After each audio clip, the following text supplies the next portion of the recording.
बिस्मिल्लाहिर्रहमानिर्रहीम। अस्सलाम वालेकुम। इनसाइट्स विद उबैद भट्टी में आपको खुशामदीद।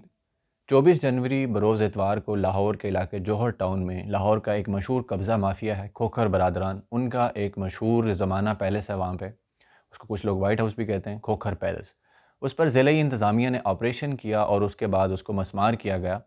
उसके बाद बहुत सारी बातें सामने आई कि जी खोखर पैलेस मसमार नहीं किया गया, बस खानापुरी की गई है। उस पे कुछ टीवी चैनल्स ने रिपोर्टिंग भी की, तो उस पे मैंने आपको बताया था कि जो गवर्नमेंट की 38 कनाल ज़मीन बनती है उसको वागुज़ार करवाया गया है, जबकि जो बाकी जगह है जहाँ पे वो पैलेस है और दीगर वहाँ पे घर बने हुए हैं मुख्तलिफ़ लोगों के, इसी बरादरी के ही वो लोग हैं, तो उनको नहीं गिराया गया। उसकी रीज़न ये है कि वो जो जगह है जिसके ऊपर खोखर बरादरान का वो पैलेस है, उसमें 40 कनाल एक ख़ातून की ज़मीन है, जो बेवा ख़ातून है। उसके अलावा 20 कनाल कुछ और दीगर शहरी हैं, उनकी ज़मीन है और मुबैना तौर पर उन पर कब्ज़ा हुआ है, जिसकी वजह से वो केस जो है वो सिविल अदालत के अंदर चल रहा है और इस वजह से उसको नहीं गिराया गया। खोखर बरादरान ने बरोज़ सोमवार 25 जनवरी को लाहौर हाई कोर्ट में कंटेम्प्ट ऑफ कोर्ट की जो है दरख्वास्त दायर की कि ज़िले इंतज़ामिया ने अदालत का हुक्म नहीं माना तो इनके खिलाफ़ कार्रवाई की जाए। उसके बाद 26 जनवरी बरोज़ मंगल लाहौर हाई कोर्ट के चीफ जस्टिस के सामने वो दरख्वास्त लगी और समाअत हुई। तो समाअत जो है वो पहले 1 बजे तक मुलतवी की गई। उसके बाद समाअत के दौरान चीफ जस्टिस ने इस्तफ़सार किया ज़िले इंतज़ामिया और पंजाब हुकूमत की तरफ से जो वकील थे, additional advocate general Punjab Asif Aziz Bhatti, उनसे पूछा गया कि जनाब ये किस कानून के तहत इस पे कार्रवाई की गई है, जबकि सिविल अदालत के अंदर ये मुकदमा चल रहा है और इसके ऊपर हुक्म इम्तनाई आ गया था, तो क्या जल्दी थी इसके ऊपर कार्रवाई की गई। तो एडिशनल एडवोकेट जो थे उन्होंने मुखालफत की पहले तो इस दरख्वास्त की और कहा कि ये जो फ़ोरम है ये इस दरख्वास्त गुजार के लिए मुतलका फ़ोरम नहीं है, क्योंकि मामला सिविल कोर्ट में है तो इसको वहाँ जाना चाहिए। उस पर चीफ जस्टिस ने कहा कि मुझे मीडिया से पता चला है कि किसी एलडीए के किसी कानून की खिलाफ वर्जी की गई, तो उसके बाद इस पैलेस को मसमार किया गया है।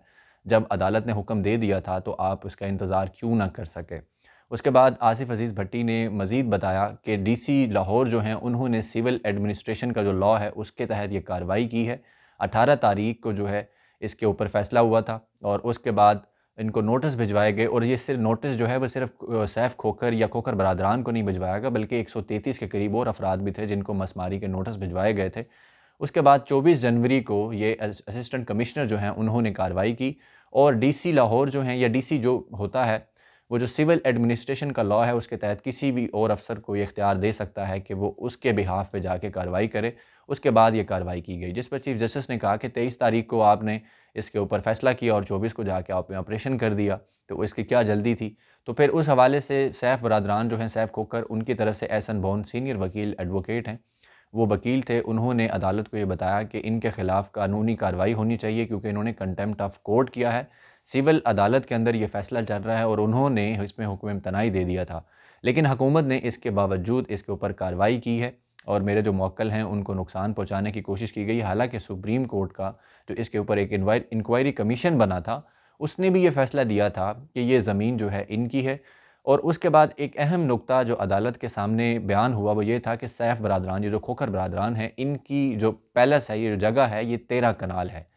लेकिन हकूमती अदाद-ओ-शुमार के मुताबिक ये जो कब्ज़े की जगह है ये तकरीबन 98 कनाल बनती है, जिसमें से 38 कनाल हुकूमत ने वागुज़ार करवा ली। वो जो ऑपरेशन हुआ 24 को, उसमें जो दीवारें थीं, कुछ दुकानें बनी हुई थी और कुछ छोटी-मोटी तामीरात थी, तो उसको गिराया गया। जबकि बाकी जो 40 कनाल एक ख़ातून की ज़मीन है और 20 कनाल एक और जो शहरी हैं दीगर, उनकी ज़मीन है, उसके ऊपर अभी तक ऑपरेशन नहीं हुआ और वहाँ पे पैलेस का जो मरकज़ी कंपाउंड है वो उसी इलाके के ऊपर है।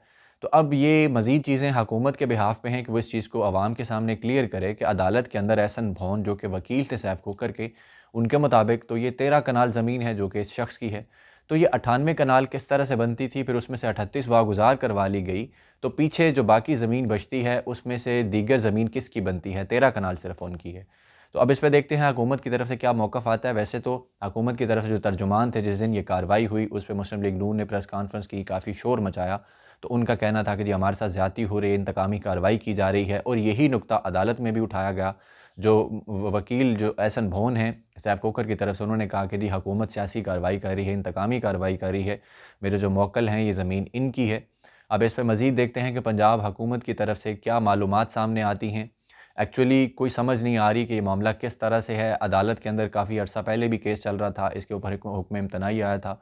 लाहौर हाई कोर्ट की तरफ से भी इसके ऊपर हुक्म इम्तनाई आ गया था कि जिसके बाद गुज़श्ता महीने जो कार्रवाई होने जा रही थी खोखर पैलेस के ख़िलाफ़, उसको रोक दिया गया था। और मुस्लिम लीग नून की तरफ से हिना परवेज़ भट्ट और दीगर जो इनके लोग हैं, MPAs हैं या तर्जुमान हैं, उन्होंने कहा था कि ये मुस्लिम लीग नून की फ़तह है, ये खोखर बरादरान की फ़तह है, पंजाब हुकूमत विक्टिमाइज़ करने की कोशिश कर रही है। तो अदालत से इनको मुँह की खानी पड़ी।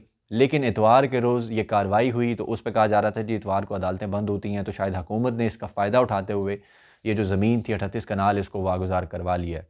अब कंटेम्प्ट ऑफ कोर्ट की जो एप्लीकेशन थी सैफ खोखर की तरफ से उसको अदालत ने निपटा दिया है। उसके ऊपर हुकूमत या ज़िले इंतज़ामिया को किसी किस्म का तौहीन अदालत का नोटिस तो जारी नहीं किया, लेकिन चीफ़ जस्टिस हाई कोर्ट ने ये हुक्म जारी किया है कि जब तक सिविल अदालत इस फ़ैसले को मंतकी अंजाम तक नहीं पहुँचाती, हतमी फ़ैसला इस पे नहीं होता, तब तक इंतज़ामिया जो है वो इसके ख़िलाफ़ कोई कार्रवाई नहीं करेगी और हुक्म दिया कि फ़ौरी इस जगह को खाली किया जाए और ये जो शख्स जिसकी ये जगह है, इनको दोबारा इस हवाले से किसी किस्म की परेशानी जो है वो नहीं होनी चाहिए। इस ऑपरेशन को यहाँ से रोक दिया जाए। अब इसके बाद ताहाल हुकूमत की तरफ से कोई खुली इसके ऊपर स्टेटमेंट तो नहीं आई कि अदालत ने जो फ़ैसला दिया है उसके हवाले से ज़िले इंतज़ामिया का क्या मौक़िफ़ है और वो क्या करने जा रहे हैं, या पंजाब हुकूमत उसकी तरफ से कोई मौक़िफ़ अभी तक सही खुल के सामने नहीं आया कि वो इसके ऊपर क्या करते हैं। लेकिन आवाम जो है वो इस पे बड़ी खुश हो रही थी कि लाहौर का मशहूर कब्ज़ा ग्रुप है खोखर बरादरान जो हैं, खोखर माफिया जिसको कहा जाता है, तो इनके ख़िलाफ़ कार्रवाई हुई जिस पे आवाम बड़ी खुश हो रही थी। लेकिन अदालती निज़ाम जो है ख़ैर उसका भी एक तरीक़ेकार होता है कि उसके तहत चीज़ें चलना होती हैं और मुल्क में इसी तरह से पूरे मुल्क के अंदर ही ख़ास तौर पे सिर्फ़ लाहौर हाई कोर्ट नहीं, सिंध हाई कोर्ट में भी इसी तरह इश्यूज़ होते हैं कि कोई मामला हो तो उस पे स्टे आ जाता है या अदालत उस पे हुक्म देती है कि जो कवानीन हैं उनके ऊपर जाया जाए। इसके अलावा आसिफ़ अज़ीज़ भट्टी ने या अदालत के सामने ये भी इस्तदा की कि इनकी दरख्वास्त रिजेक्ट की जाए क्योंकि ये मुतल्लका फ़ोरम पे नहीं है। तो फ़ेडरल लैंड जो कमिश्नर होता है उसके पास इनको जाना चाहिए और जो दीवानी ज़ाब्ता है उसके तहत अगर ये लोग आते हैं तो उसके बाद इनकी जो दरख्वास्त है वो सिविल कोर्ट के अंदर उसको एंटरटेन किया जा सकता है। ये मुतल्लका फ़ोरम नहीं है कि डायरेक्ट ये लाहौर हाई कोर्ट आ गए हैं और यहाँ से आके ये उस पे फ़ैसला ले रहे हैं। लेकिन ख़ैर लाहौर हाई कोर्ट के चीफ़ जस्टिस ने उस पे उनको रिलीफ़ दे दिया सैफ खोखर को और उसके बाद वहाँ से हुकूमत की जो मशीनरी थी या उसके अलावा जो ऑपरेशन होना था उसको फ़िलहाल रोक दिया गया है और वहाँ से चीज़ें हटा ली गई हैं। क्योंकि जब तक सिविल कोर्ट के अंदर फ़ैसला चलेगा तब तक हुकूमत इस पे मज़ीद कार्रवाई नहीं कर सकती, क्योंकि अगर कार्रवाई दोबारा करेगी तो पहले तो लाहौर हाई कोर्ट ने कंटेम्प्ट ऑफ कोर्ट की जो प्ली थी उसको ख़ारिज कर दिया है, उसको निपटा दिया है। लेकिन दोबारा ऐसा हुआ तो फिर इस पे शुनीद यही है कि हुकूमत के ख़िलाफ़ और ज़िले इंतज़ामिया के ख़िलाफ़ लाहौर हाई कोर्ट तौहीन अदालत का नोटिस जारी कर सकती है। उसके अलावा तौहीन अदालत की कार्रवाई हो सकती है जो कि हुकूमत और इंतज़ामिया के लिए ज़ाहिर है नुकसान का बायस होगी, क्योंकि अदालत का जो मामला होता है उसकी वजह से अगर किसी पब्लिक ऑफिस होल्डर के ऊपर अगर कोई बात आ जाए तो ज़ाहिर है वो नाअहल भी हो सकता है। और इसमें यूसुफ रज़ा गिलानी एक बड़ी एग्जांपल मौजूद है कि उन्होंने सुप्रीम कोर्ट का हुक्म नहीं माना था जिसकी बुनियाद पर सुप्रीम कोर्ट ने उनको 2011 में नाअहल कर दिया था। तो मेरा नहीं ख्याल कि पंजाब हुकूमत इस तरह का कोई रिस्क लेगी, वज़ीर आला पंजाब इस तरह का कोई रिस्क लें या ज़िले इंतज़ामिया जिस तरह DC लाहौर हैं वो दोबारा से इस तरह का कोई रिस्क लें कि सिविल अदालत का हुक्म मानने का उनको कहा गया और वो भी लाहौर हाई कोर्ट की तरफ से। तो अब वहाँ पे केस चलेगा, वहाँ पे चीज़ें देखते हैं कि क्या फ़ैसला होता है। और उसके ऊपर भी सैफ खोखर के जो वकील हैं उन्होंने कहा कि सिविल कोर्ट ने हमारे हक़ में फ़ैसला दिया, हुक्म इम्तनाई दे दिया था। जबकि इंतज़ामिया का कहना ये था कि सिविल अदालत ने ये कहा था कि इस जगह को वागुज़ार करवा लिया जाए। तो बहुत सारी कन्फ्यूजन है फ़िलहाल भी, इस पे मज़ीद देखते हैं कि मौक़िफ़ क्या सामने आता है हुकूमत की तरफ से और उसके बाद सिविल कोर्ट में क्या कार्रवाई चलती है। तो जैसे ही मज़ीद चीज़ें सामने आएँगी उसके बाद आपके सामने पेश करेंगे। और आवाम जो कि खुश हो रही थी उसके लिए फ़िलहाल सब्र करने का मौका है कि फ़िलहाल आप सब्र कीजिए। इस माफ़िया के ख़िलाफ़ कार्रवाई मज़ीद कितनी देर डिले होती है, जिस तरह पहले होती रही कि 2018 के अंदर इनके ख़िलाफ़ सुप्रीम कोर्ट में केस आया था, साकिब निसार की अदालत थी, 25 दिसंबर 2018 को समाअत हुई थी। तो फिर 2021 24 जनवरी को जाके इस पैलेस के ख़िलाफ़ कार्रवाई हुई।